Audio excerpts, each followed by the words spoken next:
Hello class 11 students, welcome back to my YouTube channel ignited future. आज हम इस video में कवर करने वाले हैं इकोनॉमिक्स का chapter theory of demand in one shot. तो अगर आप इस चैनल पर नए हैं तो जल्दी से इस चैनल को सब्सक्राइब कर दीजिए वन शॉट वीडियोज़ के लिए। और इस चैनल पर ह्यूमैनिटी स्ट्रीम की सभी सब्जेक्ट्स की एक्सप्लेनेशन का वन शॉट भी आपको मिलेगा। तो जल्दी से इस चैनल पे जाइए और सभी वीडियोज़ को देखिए। और अगर आपको ये वीडियो पसंद आती है तो इसे लाइक करना न भूलें। तो चलिए स्टार्ट करते हैं। तो चैप्टर का नाम है डिमांड। तो सबसे पहले डिमांड से ही स्टार्ट करते हैं। Demand is a quality of a commodity which consumer wishes to purchase at a given level of price during specified period of time. अब डिमांड क्या होती है? बेसिकली किसी भी कमोडिटी की, किसी भी गुड की कितनी क्वांटिटी एक कंज्यूमर खरीदना चाहता है, उसके प्राइस पे, जो उसका प्राइस है उसी प्राइस पे कितनी क्वांटिटी खरीदना चाहता है किसी निर्धारित समय में, तो उसे डिमांड कहा जाता है। जैसे कि मैं आपको दोबारा से समझाती हूँ। कोई गुड है, जैसे कि गुड ए, उस गुड का प्राइस है, अगर आपको उसका 1 यूनिट खरीदना है तो उसका प्राइस है ₹5 और आप उसके 10 यूनिट्स खरीद रहे हैं, तो वो जो 10 यूनिट्स हैं वो उसकी डिमांड है। In other words, demand for a commodity refers to the desire to buy a commodity backed with sufficient purchasing power and the willingness to spend. दूसरे शब्दों में कहूँ तो मैं, डिमांड क्या होता है? किसी भी कमोडिटी को खरीदने का डिज़ायर, यानी डिज़ायर का मतलब है इच्छा। आपको किसी भी कमोडिटी की कितनी पीसेस, कितनी यूनिट्स खरीदनी है, कितनी यूनिट्स खरीदने की इच्छा है, और इच्छा के साथ साथ आपके पास परचेजिंग पावर, यानी कि पैसे भी होने चाहिए वो चीज़ खरीदने के लिए, तभी वो चीज़ जो है वो डिमांड कहलाएगी। तो आशा करती हूँ आपको ये समझ आया होगा। और अगर आपको कुछ भी डाउट है अभी तक भी तो कमेंट सेक्शन में ज़रूर कमेंट करिए। Next is desire. Desire is just a wish for a commodity and person can desire a commodity even if he does not have the capacity to buy it from the market, whereas demand is desire backed by purchasing power, that is to say whatever an individual is willing to buy from market. अब desire क्या होती है? इच्छा। इच्छा तो कोई भी इंसान कर सकता है, चाहे उसके पास पैसे हो उस चीज़ को खरीदने के लिए या फिर ना हो। लेकिन डिमांड में क्या होता है? आपको उस चीज़ को खरीदने के लिए इच्छा भी होनी चाहिए, प्लस आपके पास परचेजिंग पावर, यानी कि पैसे भी होने चाहिए ताकि आप चाहें तो उसे खरीद लें, तभी वो चीज़ आपकी डिमांड कहलाएगी। A poor person can desire to own a car but that will not become a demand. कोई गरीब व्यक्ति जो है वो सोच सकता है कार खरीदने के बारे में, लेकिन वो सिर्फ उसकी इच्छा होगी, वो डिमांड नहीं कहलाएगी, क्योंकि उसके पास पैसे नहीं है, उतनी परचेजिंग पावर नहीं है, उतनी कैपेसिटी नहीं है कि वो एक कार खरीद ले। तो वो मार्केट की डिमांड नहीं बनेगी, क्योंकि उस पर्सन के पास विलिंगनेस तो है लेकिन उसके पास परचेजिंग पावर नहीं है। तो किसी भी चीज़ को डिमांड बोलने के लिए ये दो चीज़ें, विलिंगनेस या फिर जिसे हम डिज़ायर बोलते हैं, desire plus purchasing power must है। अगर किसी के पास परचेजिंग पावर है लेकिन वो चाहता नहीं है वो खरीदे, तो भी वो डिमांड नहीं बनेगी। Factor affecting personal demand. किसी इंडिविजुअल की डिमांड किन चीज़ों से अफेक्ट होती है? Price of the commodity. जो हम कमोडिटी खरीदने वाले हैं उसके प्राइस में जब चेंजेस आएंगे तो उसकी डिमांड में भी चेंजेस आएंगे। Inverse relationship exist between price of the commodity and demand of that commodity. उस कमोडिटी जो हम खरीदना चाहते हैं उसके प्राइस और उसकी डिमांड में एक इनवर्स रिलेशनशिप होता है, यानी कि उल्टा रिश्ता होता है। यानी कि जैसे कि आप कोई कमोडिटी खरीदने वाले हो लेकिन उसका प्राइस बढ़ जाता है तो उसकी डिमांड कम होगी।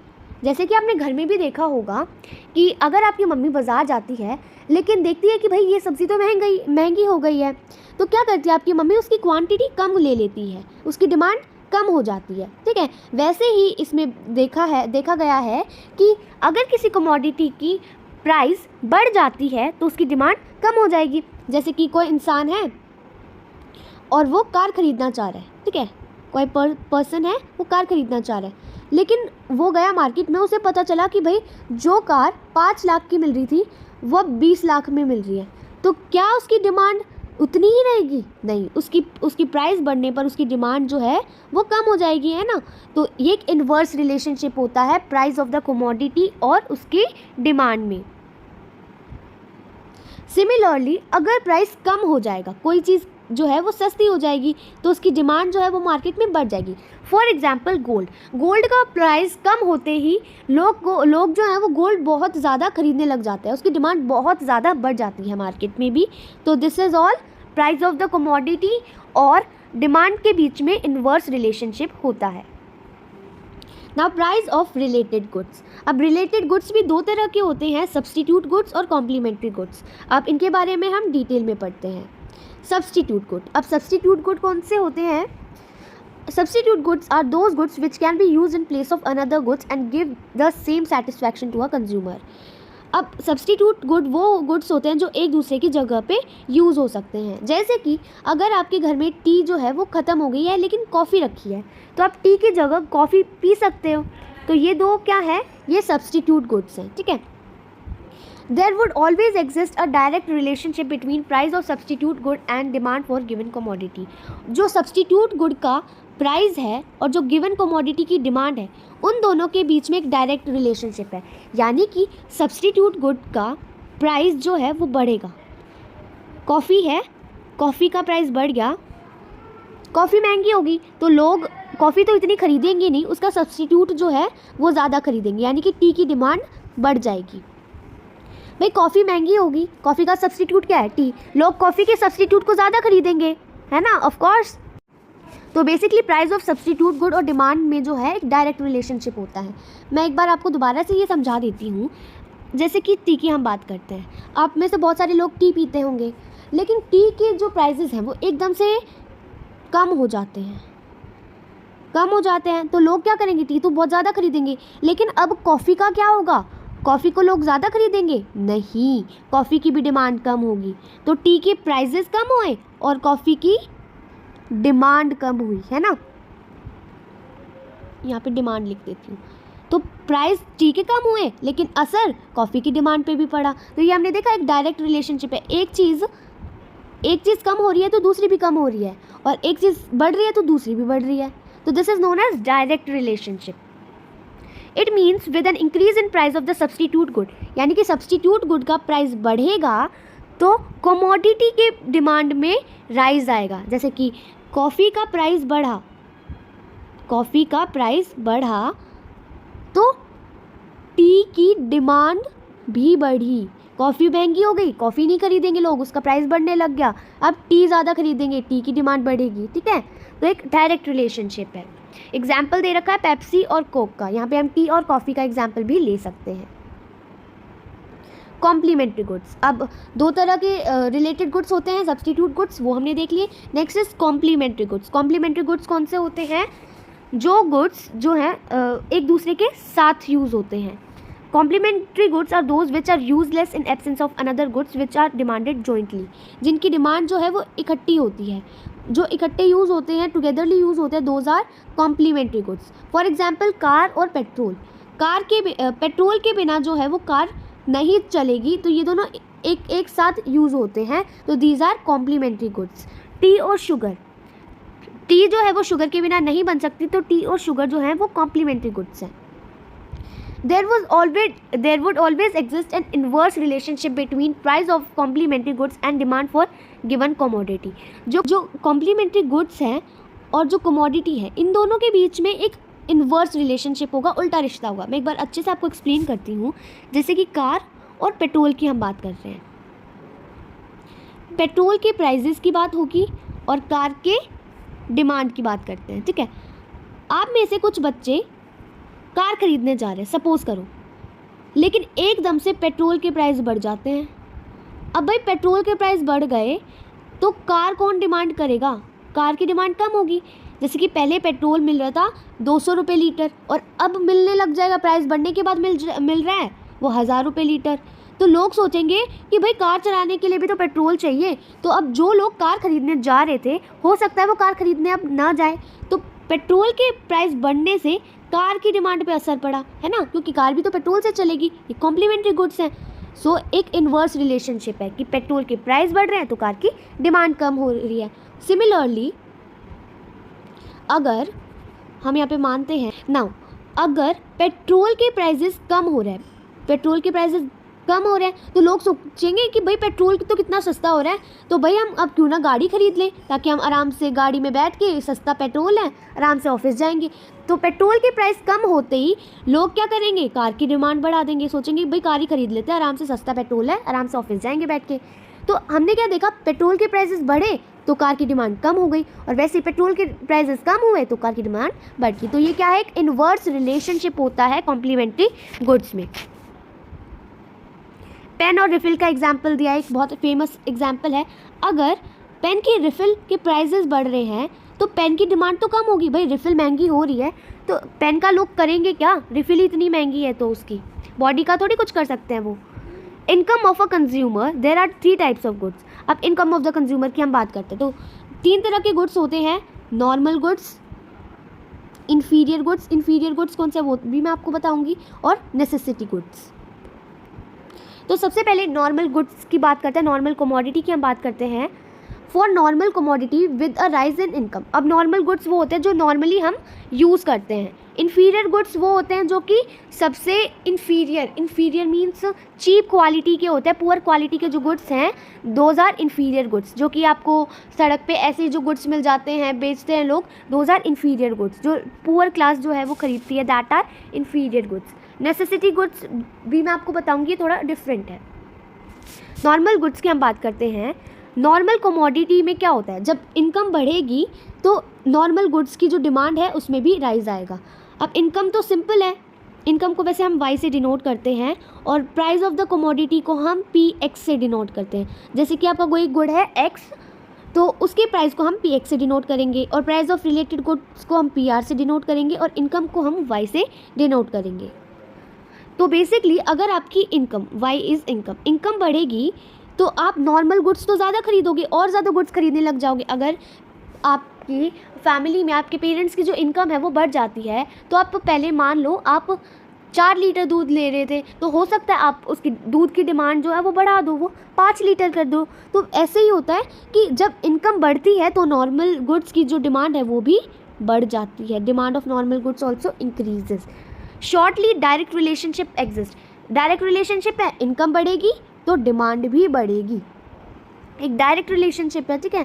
इन्फीरियर गुड्स का एक इनडायरेक्ट रिलेशनशिप होता है, ठीक है। जब इनकम बढ़ेगी तो लोग ऐसे इन्फीरियर गुड्स, ऐसे चीप गुड्स की डिमांड जो है वो कम करेंगे ना। आपके पास ज़्यादा पैसे आ रहे हैं तो आप ऐसे चीप क्वालिटी के गुड्स तो नहीं खरीदोगे, आप तो ब्रांडेड चीज़ें खरीदने जाओगे, तो ऐसी चीज़ों की डिमांड में कमी आएगी जब आपकी इनकम बढ़ेगी। तो एक इन्वर्स रिलेशनशिप एग्जिस्ट करता है, ठीक है। नेसेसिटी गुड्स, अब नेसेसिटी गुड्स थोड़े से अलग होते हैं। नेसेसिटी गुड्स वो गुड्स होते हैं जिनमें कोई इफेक्ट नहीं आता, चाहे प्राइस बढ़े चाहे कम हो, उनकी डिमांड उतनी ही रहती है, कांस्टेंट डिमांड रहेगी। जैसे कि एग्जांपल हो गया सॉल्ट, भाई नमक चाहे कितना ही महंगा हो रहा है या चाहे कितना ही सस्ता हो रहा है, लोग उतना ही नमक खरीदेंगे, है ना। तो ये एक नेसेसिटी गुड्स है। तो नेसेसिटी गुड्स वो होते हैं जिनकी डिमांड कांस्टेंट रहते हैं, चाहे उनकी इनकम बढ़े चाहे कम हो, या फिर चाहे उन गुड्स का प्राइस बढ़े चाहे उसका प्राइस जो है वो कम हो, उनकी डिमांड उतनी ही रहेगी। Those are necessity goods. अब टेस्ट एंड प्रेफरेंस, अब उससे पहले मैं आपको एक बार ग्राफ भी समझा देती हूँ। सो इस साइड पे जो ये एक्सिस है, this is Y axis and this is X axis, और डिमांड कर्व जो है वो इस स्ट्रेट लाइन से रिप्रेजेंट किया जाता है, और इस डिमांड कर्व ये इससे टच नहीं होगा, जस्ट वेट, ये से टच नहीं होगा स्टूडेंट्स। अब इसको हम बोलते हैं डिमांड कर्व। इस साइड हम रिप्रेजेंट करेंगे डिमांड या फिर क्वांटिटी डिमांडेड, और इस साइड हम लिखते हैं प्राइस। 2 वेरिएबल्स, डिमांड वाला वेरिएबल हमेशा इधर आएगा और प्राइस या फिर दूसरा इनकम जो है वो इस वाली साइड आएगा। अगर हम प्राइस ले रहे हैं तो वो इधर आएगा, और इनकम ले रहे हैं तो प्राइस की जगह यहाँ पे इनकम आ जाएगा, और दिस इज ओरिजिन, ठीक है। तो अब मैं आपको बताती हूँ, प्राइस इंक्रीज हो रहा है तो डिमांड डिक्रीज होगी। ये वाला ग्राफ बना के दिखाती हूँ मैं आपको। सो यहाँ पर मार्क कर लेंगे X axis, Y axis, this is origin. Price, अगर आपका प्राइस ओ पी है, ओ पी प्राइस है, O P is the price, then demand will be O Q. Price O P है तो डिमांड होगी ओ क्यू। लेकिन जैसे ही price बढ़ता है, प्राइस हो जाता है ओ पी 1, तो डिमांड हो जाती है ओ क्यू 1। तो आपने यहाँ पर क्या देखा कि जैसे ही प्राइस बढ़ा डिमांड जो है वो कम होगी, है ना। प्राइस जो है वो बढ़ा तो डिमांड कम होगी। तो हम अब ऐसे ग्राफ बनाएंगे और इनकम का भी मैं आपको दिखाऊंगी। एक बार कौन कौन से ग्राफ समझाने हैं वो आपको एक बार एक्सप्लेन कर देती हूँ। प्राइस ऑफ द कमोडिटी वाला मैंने आपको समझा दिया, प्राइस बढ़ेगा तो डिमांड कम होगी और प्राइस कम होगा तो डिमांड बढ़ेगी, तो वो दोनों आप उसी सेम ग्राफ से रिप्रेजेंट कर सकते हैं। Price of related goods, it may be two types. Substitute वाला एक बार ग्राफ दिखा देती हूँ आपको। सब्स्टिट्यूट गुड में हमने एक डायरेक्ट रिलेशनशिप देखा था, तो this side X axis, this side Y axis, ठीक है। सब्स्टिट्यूट गुड्स और डिमांड, तो डिमांड इस साइड होगी और यहाँ पे price of the substitute good. अब हमने इसमें क्या देखा था कि अगर price of the substitute good बढ़ेगा, यहाँ पे प्राइस ऑफ सब्स्टिट्यूट गुड, यहाँ पे सब्स्टिट्यूट गुड हमने कॉफ़ी लिया था तो कॉफ़ी ही ले लेते हैं।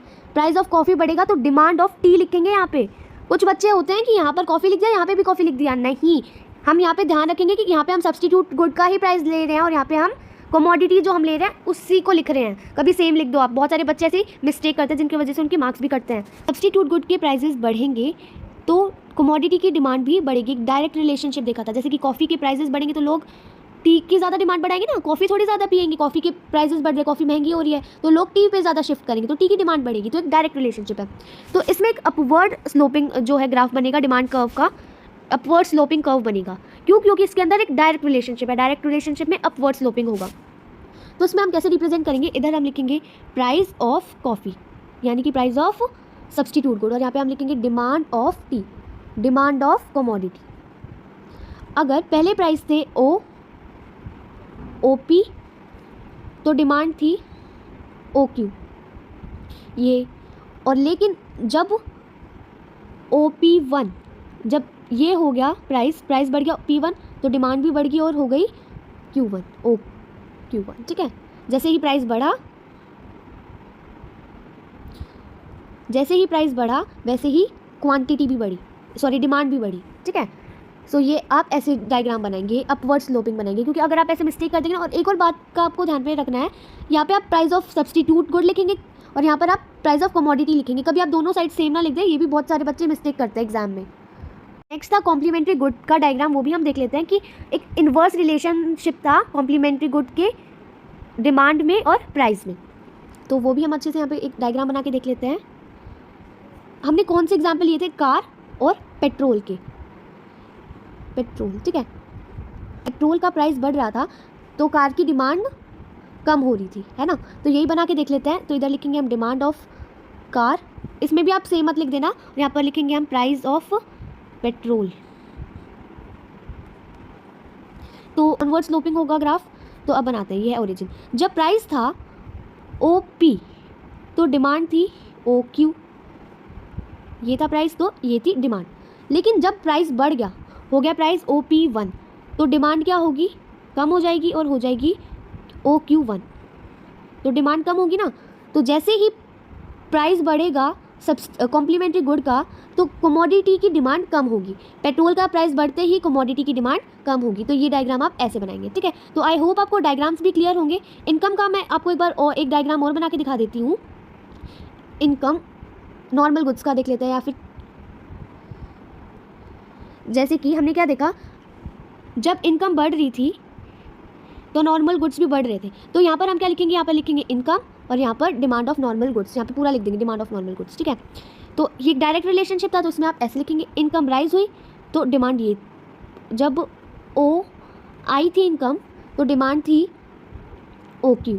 लेकिन जैसे ही बढ़ी इनकम, जब इनकम होगी OI1 तो डिमांड भी बढ़ गई और हो गई Q1, ठीक है। तो ये हम ऐसे सिमिलर डायग्राम बना देंगे।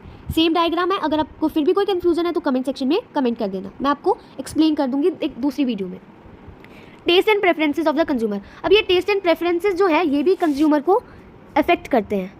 वो हम देखते कैसे, देखो कोई चीज़ जो है वो आपको ज़्यादा अच्छी लगने लग जाती है तो आप उसकी डिमांड जो है वो कम थोड़ी कर देते हो, उसकी डिमांड बढ़ जाती है ना। तो taste and preferences and habits of consumer also influence the demand of commodity. यानी कि अगर कंज्यूमर को कोई चीज़ ज़्यादा अच्छी लग रही है, उसका जो टेस्ट है वो पॉजिटिव है, तो कंज्यूमर उस चीज़ की डिमांड भी जो है वो बढ़ाएगा। तो टेस्ट और प्रेफरेंस भी अफेक्ट करती है डिमांड को। For example, if black and white TV sets goes out of fashion, अगर ब्लैक और वाइट जो TV है वो आउट ऑफ फैशन हो जाते हैं तो उनकी डिमांड कम हो जाएगी। क्योंकि देखो आपका टेस्ट और प्रेफरेंस हट गया, ब्लैक एंड वाइट टीवी आपकी फैशन से बाहर निकल गए, तो उनकी डिमांड कम हो जाएगी, है ना, इफेक्ट हुआ ना। सिमिलरली स्टूडेंट में demand more of the books and pens then utensils of his preferences and taste. ऐसा हो सकता है कि किसी स्टूडेंट को कोई बुक और कोई यूटेंसिल्स या मतलब कोई स्टेशनरी जो है वो ज़्यादा अच्छी लगती हो और वो उसको ज़्यादा डिमांड करे, ऐसा भी हो सकता है, ठीक है। और भी कुछ ऐसे फैक्टर्स हैं जो कि कुछ आपके बुक्स में मेंशन है लेकिन वो आपके सिलेबस में नहीं है, तो यही आपके सिलेबस में थे, ये हम देख लेते हैं। मार्केट डिमांड रेफर्स टू, अब मार्केट डिमांड क्या होती है? Quantity of a commodity that all consumers are willing and able to buy at a particular price during a given period of time. अब हम पहले बात कर रहे थे हम इंडिविजुअल की, कि इंडिविजुअल जो है वो क्या खरीदना चाहता है, किस प्राइस पे खरीदना चाहता है और कितना क्वांटिटी खरीदना चाहता है, तो that is individual demand. Market demand यानी कि जो सारे लोग हैं वो क्या, हम पूरे मार्केट के कंज्यूमर्स की जब हम बात करते हैं कि सभी मार्केट के कंज्यूमर्स कौन सी कमोडिटी को कितनी क्वांटिटी में खरीदना चाहते हैं, so that is market demand, जब हम सभी कंज्यूमर्स की बात करें। और जब हम सिर्फ एक इंडिविजुअल को लेके बात करते हैं तो that is your individual demand. Factors affecting market demand, अब कौन कौन से फैक्टर्स की वजह से मार्केट डिमांड अफेक्ट होती है? Price of the commodity, price of related commodity, यहाँ पे हम कमोडिटी की जगह हम गुड भी लिख सकते हैं, price of the good, price of related good, income of the consumer, taste and preferences of the consumer. इन चीज़ों के ऊपर जो है ये फैक्टर्स अफेक्टिंग डिमांड जो है वो बेस्ड होती है। अब पॉपुलेशन साइज और डिस्ट्रीब्यूशन ऑफ इनकम, इनकी वजह से भी जो है मार्केट डिमांड वो अफेक्ट होती है। पॉपुलेशन साइज की वजह से कैसे अफेक्ट होती है? Demand increases with the increase, जैसे जैसे पॉपुलेशन बढ़ेगी तो डिमांड भी तो बढ़ती चली जाएगी ना, और decrease with the decrease in population, और जैसे ही पॉपुलेशन कम होगी तो डिमांड भी कम हो जाएगी, मतलब जितने ज़्यादा लोग होंगे वो उतनी ज़्यादा डिमांड करेंगे। This is because with the increase और decrease in population size the number of buyers of the product tends to increase और decrease. Composition of population also affects demand. If composition of population changes, namely female population increase, demand for goods means for women will go up। देखो अब population का भी बहुत ज़्यादा effect होता है market demand पे। कैसे? ज़्यादा लोग होंगे, ज़्यादा पॉपुलेशन होगी तो डिमांड भी तो ज़्यादा होगी, ठीक है। कम पॉपुलेशन होगी, कम खरीदने वाले होंगे तो डिमांड भी कम होगी, तो ये पॉपुलेशन का इफेक्ट होता है। और कॉम्पोजिशन ऑफ पॉपुलेशन भी बहुत इफेक्ट करती है, यानी कि मेल कितने हैं, तो जितनी मेल की पॉपुलेशन है उस हिसाब से मेल प्रोडक्ट्स की डिमांड होगी, फीमेल प्रोडक्ट्स की डिमांड जो है वो उनकी पॉपुलेशन के अकॉर्डिंग होगी, ठीक है। तो कॉम्पोजिशन भी मैटर करती है। डिस्ट्रीब्यूशन ऑफ इनकम, इनकम कैसे डिस्ट्रीब्यूटेड है ये भी एक ऐसा फैक्टर है जो इफेक्ट करता है मार्केट डिमांड को। Market demand is also influenced by change in distribution of income in society. If income is not equally distributed there will be less demand, if income is equally distributed there will be more demand. देखो अब जैसे कि income distribute होगी उस हिसाब से demand होगी। अगर इनकम अच्छे से डिस्ट्रीब्यूट हो रखी है, इक्वली डिस्ट्रीब्यूटेड है तो डिमांड ज़्यादा होगी, और अगर इनकम इक्वली डिस्ट्रीब्यूटेड नहीं है तो डिमांड कम होगी। इसको हम ऐसे समझते हैं कि देखो इनकम इक्वली डिस्ट्रीब्यूटेड नहीं है, यानी कि लोग पुअर हैं तो वो लग्जीरियस आइटम्स की डिमांड कम करेंगे तो डिमांड कम हुई। लेकिन इक्वली डिस्ट्रीब्यूटेड है, सबके पास सेम मनी है, सेम अमाउंट ऑफ मनी है, तो डिमांड जो है वो ज़्यादा होगी, ठीक है। तो डिस्ट्रीब्यूशन ऑफ इनकम भी इफेक्ट करती है मार्केट डिमांड को। अब demand function shows the relationship between quantity demanded for a particular commodity and the factors that are influencing it। Demand functions क्या होते हैं? तो हमने क्या देखे डिमांड फंक्शन होते हैं, बेसिकली डिमांड फंक्शंस होते हैं income, price of good, price of related goods and taste and preference. तो ये जो सारे हैं ये है फंक्शंस, डिमांड फंक्शंस। तो ये क्या दिखाते हैं? एक रिलेशनशिप दिखाते हैं quantity demanded for a particular commodity and the factors that are in factors, income जो है, price of related goods, price of commodity, इनके बीच में क्या रिलेशनशिप है ये हमें डिमांड फंक्शन से ही पता चलता है। तो हमें पता चला ना वाई से, मतलब इनकम से हमें पता चला इनकम और डिमांड के बीच में क्या रिलेशनशिप है, तो ये होता है demand functions. Individual demand functions refers to functional relationship between individual demand and the factors affecting the individual demand. यानी कि जो इंडिविजुअल की डिमांड को अफेक्ट करते हैं उन फैक्टर्स और डिमांड के बीच में क्या रिलेशनशिप है, that is known as individual demand function. Market demand function क्या होता है? क्या रिलेशनशिप है मार्केट डिमांड में और factors affecting the market demand में। फैक्टर्स अफेक्टिंग डिमांड देखो हमने एक बार मैं आपको अच्छे से क्लियर कर देती हूँ ये चीज़। देखो ये जो है ये फैक्टर्स थे, फैक्टर्स अफेक्टिंग मार्केट डिमांड। इन फंक्शंस के बीच में और क्वांटिटी डिमांडेड में क्या रिलेशनशिप है in factors affecting market demand में। जैसे कि हमने क्या क्या रिलेशनशिप देखा कि इनवर्स रिलेशनशिप था, डायरेक्ट रिलेशनशिप था, so that relationship is only known as market demand function. Next is demand schedule. अब डिमांड शेड्यूल एक ऐसा टेबल है जो अलग अलग क्वांटिटी शो करता है किसी भी कमोडिटी की कि वो किस किस प्राइस पे खरीदी जा रही है। फॉर एग्जाम्पल मैं एक बार आपको समझा देती हूँ। एक टेबल बना के। डिमांड शेड्यूल एक ऐसा टेबल होता है जहाँ पर कमोडिटी की प्राइजेस और उनकी क्वांटिटी मेंशन होती है कि एक कंज्यूमर एक कमोडिटी का प्राइस अगर 5 रुपये है तो वो उसकी कितनी क्वांटिटी खरीदेगा। सपोज 8 खरीद रहा है और अगर उसका प्राइस 9 रुपये हो जाता है तो वो उसकी 2 यूनिट्स ही खरीद रहा है। तो एक ऐसा टेबल जो कि ये दिखाए कि कंज्यूमर एक पर्टिकुलर कमोडिटी की किस प्राइस पे कितनी क्वांटिटी खरीदेगा, सो उस टेबल को ही बोलते हैं डिमांड शेड्यूल। और ये डेफिनेशन आप यहाँ से भी पढ़ सकते हैं, इसका स्क्रीनशॉट ले सकते हैं और इसे नोटबुक में भी आप लिख सकते हैं। It shows the inverse relationship between price of the commodity, its quantity demanded. It is of two types. अब डिमांड शेड्यूल भी दो तरह के होते हैं, इंडिविजुअल डिमांड शेड्यूल और मार्केट डिमांड शेड्यूल। अब इंडिविजुअल डिमांड शेड्यूल कौन सा होता है, जिसके अंदर सिर्फ एक कंज्यूमर के रिगार्डिंग बात की जाती है। इंडिविजुअल डिमांड शेड्यूल वो टेबल होता है जिसके अंदर सिर्फ एक कंज्यूमर को लेके ही प्राइस ऑफ द कमोडिटी और क्वांटिटी का डिस्कशन हो कि एक कंज्यूमर 2 रुपये अगर एक यूनिट का प्राइस है तो वो कितने यूनिट्स खरीदेगा, सपोज 8। तो मतलब एक ही कंज्यूमर की इन्फॉर्मेशन दी होती है तो उसे इंडिविजुअल डिमांड शेड्यूल बोला जाता है। मार्केट डिमांड शेड्यूल एक टेबुलर स्टेटमेंट होती है जिसमें वेरियस क्वांटिटीज मतलब जिसमें एक कंज्यूमर का नहीं बहुत सारे कंज्यूमर्स का डाटा होता है। फॉर एग्जाम्पल अगर किसी भी कमोडिटी का प्राइस, एक यूनिट का प्राइस जो है वो 2 रुपये है, एक यूनिट 2 रुपये का मिल रहा है, तो कंज्यूमर ए उसकी कितनी यूनिट खरीदेगा और कंज्यूमर बी उसकी कितनी यूनिट्स खरीदेगा, उनकी डिमांड क्या होगी। यानी कि अगर मान लो एक टॉफ़ी है वो 2 रुपये की मिल रही है, तो 2 रुपये की मिल रही है तो कंज्यूमर ए 8 टॉफ़ी खरीदेगा और सपोज कंज्यूमर जो बी है वो थोड़ा सा पैसे वाला है, वो 10 टॉफ़ी खरीद लेगा। ठीक है, वैसे अब प्राइस बढ़ गया, अब वो टॉफ़ी 3 रुपये की मिलने लगी तो कंज्यूमर ए 7 टॉफ़ी खरीदेगा और ये 8 टॉफ़ी खरीदेगा।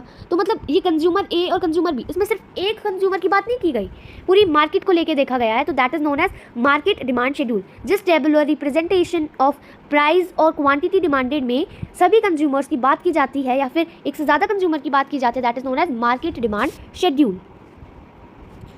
अब movement along the demand curve और चेंज इन क्वांटिटी डिमांडेड, तो ये हम देखेंगे कैसे डिमांड कर्व मूव करता है और कैसे क्वांटिटी डिमांडेड में चेंज आता है। So movement along demand curve होता है लॉ ऑफ डिमांड की वजह से। अब लॉ ऑफ डिमांड क्या कहता है कि जो कुछ फैक्टर्स हैं जैसे कि प्राइस और क्वांटिटी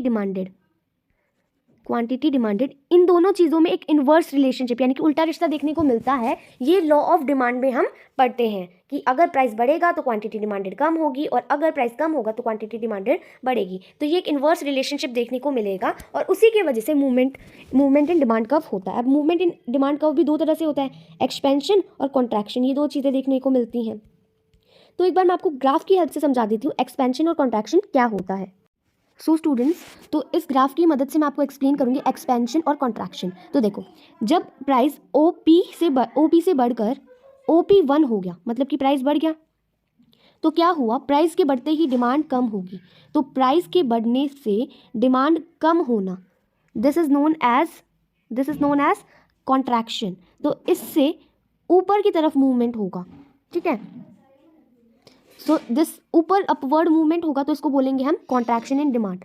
लेकिन सिमिलरली जब प्राइस OP1 से कम होगी, ये OP1 था और एकदम से प्राइस कम हो गया, OP1 से कम होकर OP मतलब ये प्राइस हो गया, तो इससे क्या हुआ, प्राइस के कम होते ही ये डिमांड बढ़ गई। पहले OQ डिमांड थी और अब OQ1 डिमांड थी और अब OQ डिमांड हो गई, यानी कि तो इससे क्या हुआ, एक डाउनवर्ड मूवमेंट देखने को मिला। तो इसको क्या बोलेंगे हम, expansion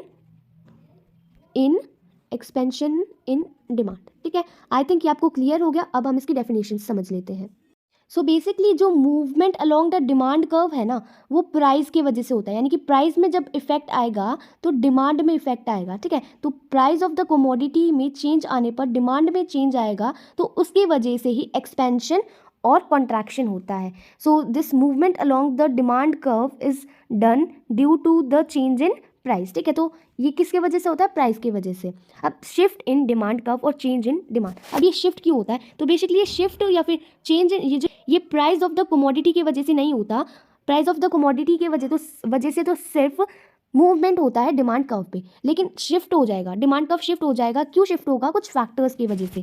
so it is based on the factor other than price, price के अलावा दूसरे फैक्टर्स हैं जिनकी वजह से शिफ्ट आएगा। जैसे कि अगर डिमांड चेंज होती है अदर फैक्टर्स से प्राइस के अलावा, तो उसे शिफ्ट इन डिमांड कर्व बोला जाता है। यानी कि कमोडिटी के प्राइस में कोई चेंज नहीं आ रहा, लेकिन कोई दूसरे फैक्टर्स है जिनके अंदर चेंज आ रहा है, तो उसकी वजह से डिमांड कर्व शिफ्ट हो तो उसको शिफ्ट इन डिमांड कर्व बोला जाता है। तो दो तरह से हो सकता है demand curve shift, increase, demand increase होने पर और डिमांड डिक्रीज होने पर। तो इंक्रीज होने पर कैसे होता है देखते हैं। An increase in demand means that consumers now demand more at a given price of commodity. Its condition are, अब डिमांड बढ़ेगी तो क्या होगा, कंज्यूमर्स ज़्यादा डिमांड करेंगे तो इससे एक शिफ्ट हो जाएगा डिमांड में। तो इसकी भी कुछ कंडीशन है कि price of the substitute good rises. अगर हो सकता है कि सब्सटीट्यूट गुड का प्राइस बढ़ जाए तो उससे क्या होगा, सब्सटीट्यूट का प्राइस बढ़ने से जो कमोडिटी है, हमारी जो ओन कमोडिटी है, जैसे कि कॉफ़ी का प्राइस बढ़ गया तो लोग टी ज़्यादा कंज्यूम करेंगे तो उससे डिमांड बढ़ सकती है। या फिर price of the complementary goods, यानी कि पेट्रोल का दाम हो सकता है कम हो गया हो, तो अगर कॉम्प्लीमेंट्री गुड्स का प्राइस कम हो, फॉल हो, तभी भी हमारी डिमांड बढ़ सकती है। या फिर हो सकता है कि कंज्यूमर की इनकम बढ़ गई हो, इनकम के बढ़ते ही तो भी हो सकता है कि डिमांड बढ़ जाए।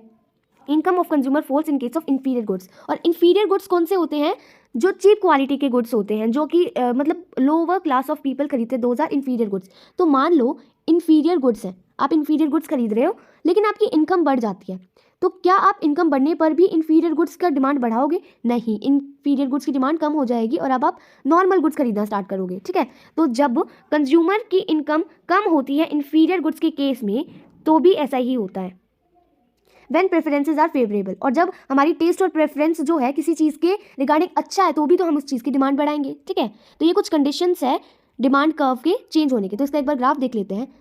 तो जैसे कि कंज्यूमर की इनकम बढ़ रही है, पहले ओ थी, ओपी थी, और अब है OP1। तो एकदम से बढ़ने पर क्या होगा, OP1 होते ही क्वांटिटी भी बढ़ जाएगी। पहले कंज्यूमर OQ खरीद रहा था, अब OQ1, मतलब कि डिमांड इनकम OP1 होते ही उसकी क्वांटिटी भी बढ़ जाएगी, OQ1 हो जाएगी। तो ये कुछ कंडीशंस हैं और ये आप ग्राफ पे प्लॉट करके देखोगे। अगर आपको फिर भी ये समझ ना आए तो एक बार आप कमेंट सेक्शन में कमेंट कर देना, मैं इसके रिगार्डिंग एक दूसरी वीडियो बना दूंगी।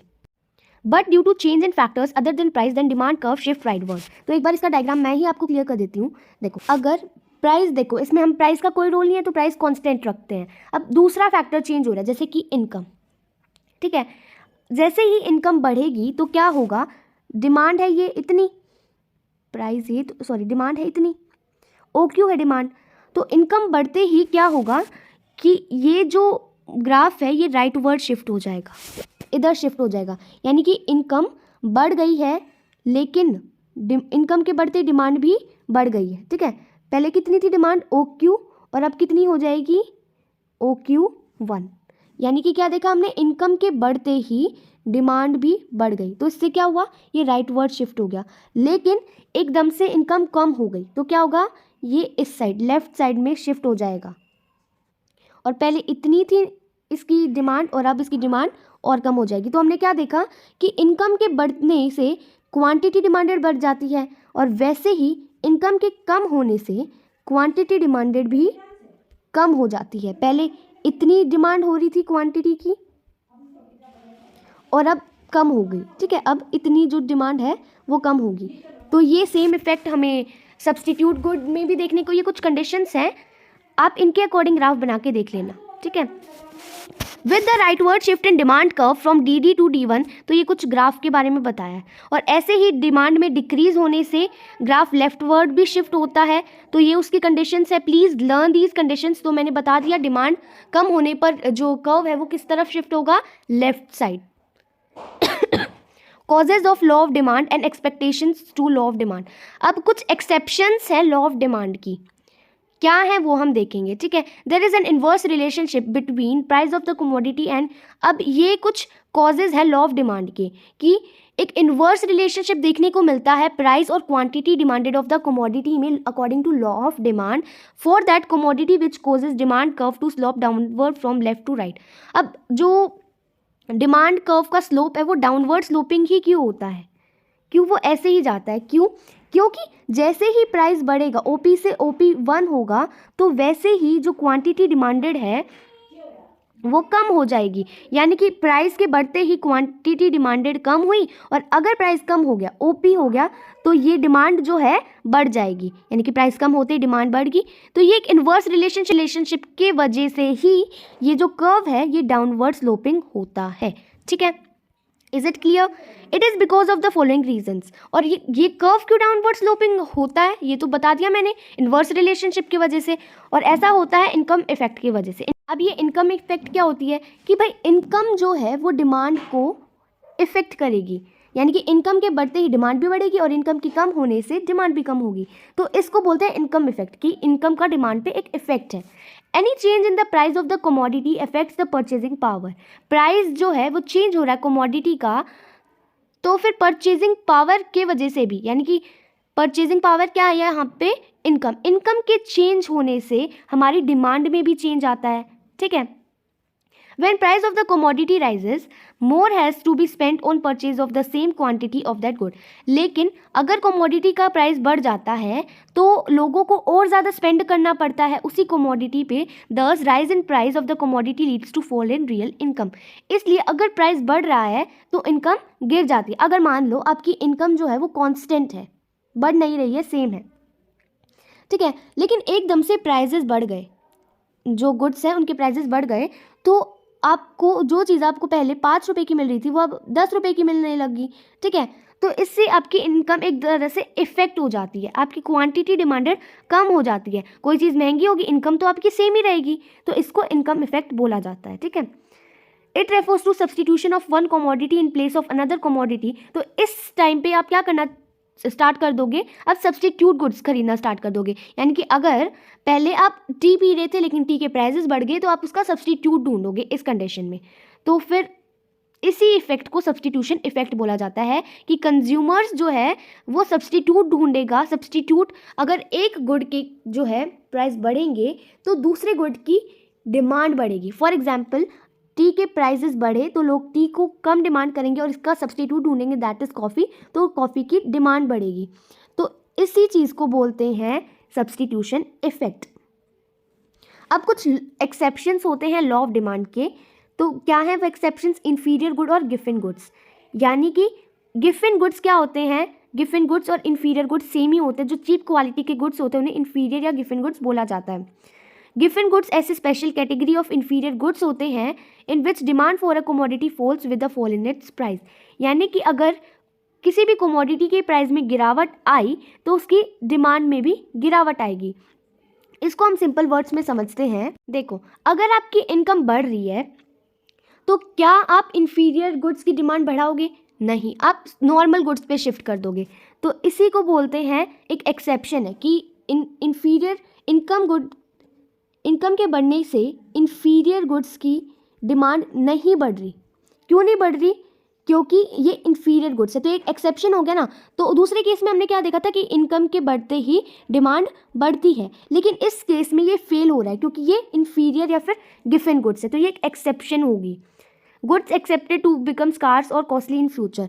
दूसरी एक्सेप्शन क्या है कि हो सकता है गुड्स जो हैं वो कम हो जाए या कॉस्टली हो जाए फ्यूचर में, तो हो सकता है उनकी जो डिमांड है उस पर इतना इफेक्ट ना पड़े, तो ये एक एक्सेप्शंस मानी गई है। These goods are purchased by household in increased quantities even when their prices are rising upwards. This is due to the fear of further rise in prices. ऐसा हो सकता है कि लोग सोचते हैं कि भाई ये जो चीज़ें हैं फ्यूचर में कम होने वाली हैं, तो लोग बेशक प्राइजेस बढ़ रहे हैं, लोग उन्हें और ख़रीद लेंगे ये सोच के कि फ्यूचर में क्या पता इनके प्राइजेस और भी बढ़ जाए। तो ये एक एक्सेप्शन हो गई ना कि प्राइजेस बढ़ रहे हैं, लोग फिर भी इनकी डिमांड बढ़ा रहे हैं ये सोच के कि फ्यूचर में इनके प्राइजेस जो है वो और ज़्यादा ना बढ़ जाए। तो ये एक कंडीशन है कि एक एक्सेप्शन है लॉ ऑफ डिमांड के लिए। Goods of ostentation. Status symbol goods are purchased not because of their intrinsic value but because of status और prestige value. कुछ गुड्स ऐसे होते हैं जिनकी डिमांड तभी बढ़ती है जब उनकी वैल्यू बढ़ती है, मतलब जब उनके प्राइजेस बढ़ते हैं। जैसे कि विंटेज कार्स जितनी ज़्यादा महंगी होगी, लग्जीरियस होंगी, जब ही उनकी डिमांड बढ़ती है नॉर्मली, और जब प्रेशियस डायमंड्स का भी ऐसे ही है। तो ये कुछ एक्सेप्शंस हो गई। अब नेसेसिटीज़ क्या होती हैं? The law of demand is not been operating in case of necessities of life. अब कुछ नेसेसिटीज़ होती हैं। नेसेसिटीज़ मतलब कि बेशक प्राइस बढ़ रहा हो इन चीज़ों का, लेकिन फिर भी लोग इनकी डिमांड सेम रखते हैं, तो उन गुड्स को नेसेसिटीज़ बोला जाता है, ठीक है। तो ये भी एक एक्सेप्शन होगी कि बेशक प्राइस बढ़ रहा है लेकिन डिमांड उतनी की उतनी ही है, डिमांड में कोई चेंज नहीं आ रहा, तो ये एक लॉ ऑफ डिमांड पे एक एक्सेप्शन आ जाती है।